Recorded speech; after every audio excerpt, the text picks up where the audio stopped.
بسم الله الرحمن الرحيم صلاة والسلام على رسول الله وعلى آله وأصحابه أجمعين والتابعين لهم بإحسان إلى يوم الدين أما بعد فالسلام عليكم ورحمة الله وبركاته. Mes très chers frères, bienvenue à vous dans cette nouvelle vidéo qui se veut être un conseil concis, Inch'Allah, sur l'importance de la langue arabe et l'importance de son apprentissage.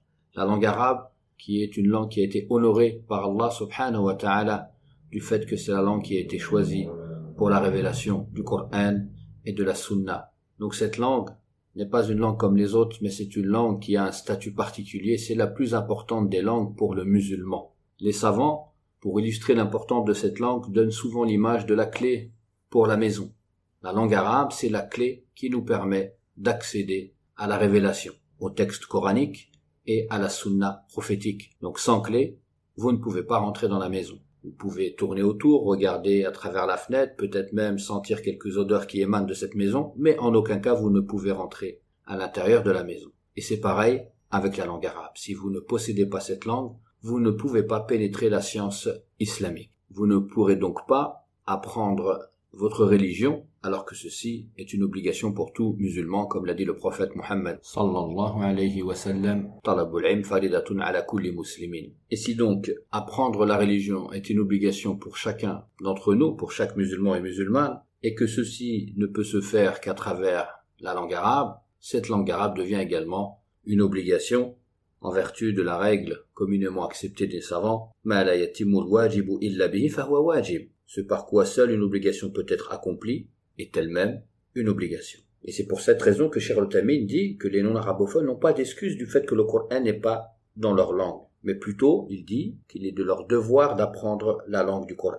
Car si la compréhension du Coran, de la Sunna du prophète sallallahu alayhi wa sallam ne peut être qu'avec l'apprentissage de la langue arabe, alors l'apprentissage de cette langue devient une obligation. Et quant à celui qui pense qu'il peut accéder à la science islamique sans cette langue arabe, c'est une utopie. Et c'est pour cela que beaucoup de savants ont mis en garde contre cela, notamment le grand savant Al-Allama Taqiyuddin Al-Hilali, rahimahullah ta'ala, lorsqu'il a dit وَقَدْ تَبَيَّنَ لِي أَنَّ تَمَسُّكَ بِالْإِسْلَامِ مَعَ فَقْدِ اللُّغَةِ الْعَرَبِيَّةِ نَفْخٌ فِي الرَّمَادِ وَضَرْبٌ فِي حَدِيدٍ بَارِدٍ. Ce qui signifie que il m'est apparu que l'attachement à l'islam, le fait de tenir son islam en l'absence de la langue arabe, c'est-à-dire de la connaissance de cette langue, est comme souffler sur des cendres ou battre le fer froid. Et les salafs, les pieux prédécesseurs, as-salaf as-salih, l'avaient très bien compris. C'est pour ça qu'on a de nombreux textes qui nous montrent l'importance d'apprendre la langue arabe, notamment Omar ibn al-Khattab, radiyallahu anhu,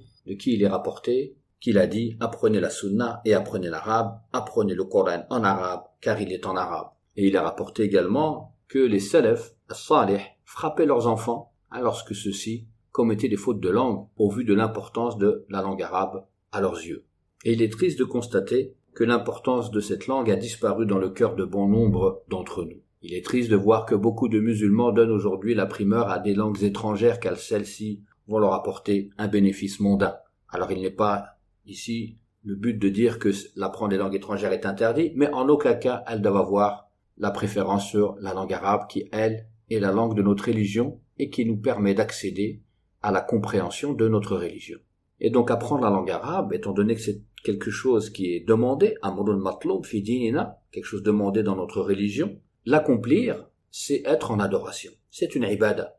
Et donc on peut en espérer des récompenses. Et comme toute adoration, elle est soumise aux conditions d'acceptation qui sont al-ikhlas ou al-mutaba'a. Donc lorsqu'on apprend l'arabe, il faut absolument que cet apprentissage soit exclusivement voué à la satisfaction d'Allah subhanahu wa ta'ala. On n'apprend pas l'arabe pour une notoriété. On n'apprend pas l'arabe pour un profit mondain, même si on peut être amené plus tard à l'enseigner, mais ce n'est pas ce qui pousse notre acte. Et sachez, mes très chers frères, que la langue arabe fait partie de ce qu'on appelle les sciences-outils, al-ulum al-ala. Et donc, comme toute science, elle rentre dans la catégorie de la subsistance. La science est une subsistance. Et elle se demande donc à Allah.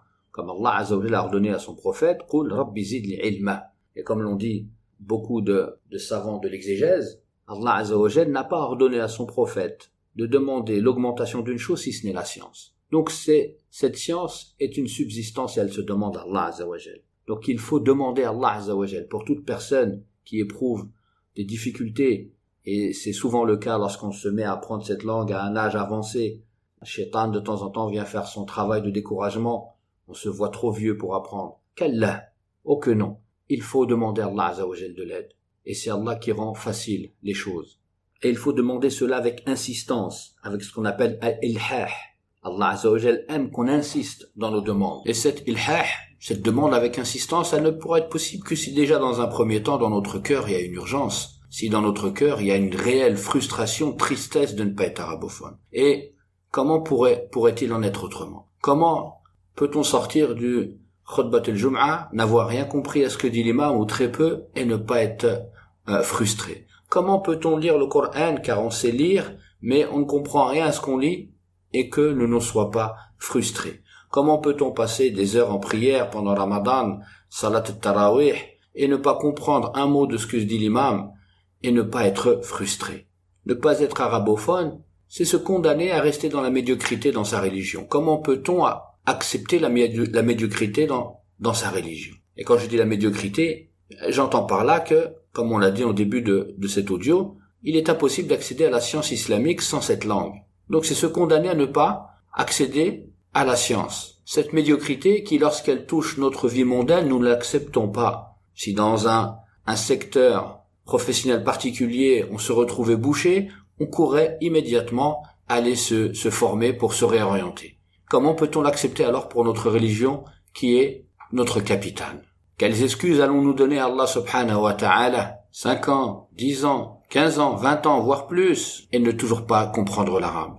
Est-ce que cette religion a si peu d'importance dans nos cœurs? Et on demande à Allah Azza wa Jal de nous réformer et de nous sortir de l'insouciance. La langue arabe, c'est la clé pour ta compréhension dans la religion. La langue arabe, c'est la clé pour aller directement à la source, c'est-à-dire la parole des savants. La langue arabe, c'est ta fierté de parler la même langue que ton prophète Mohammed sallallahu alayhi wa sallam, qui est notre modèle absolu. La langue arabe, mes très chers frères, mérite toute notre attention et tous nos efforts, car les bénéfices de son acquisition sont énormes dans notre vie de musulmans. J'ai voulu ce conseil pour moi-même en premier lieu, puis ensuite pour mes frères, et je demande à Allah Azza wa Jal al-ikhlas dans mes paroles et mes actes. Wassalamu alaikum wa rahmatullahi wa barakatuh.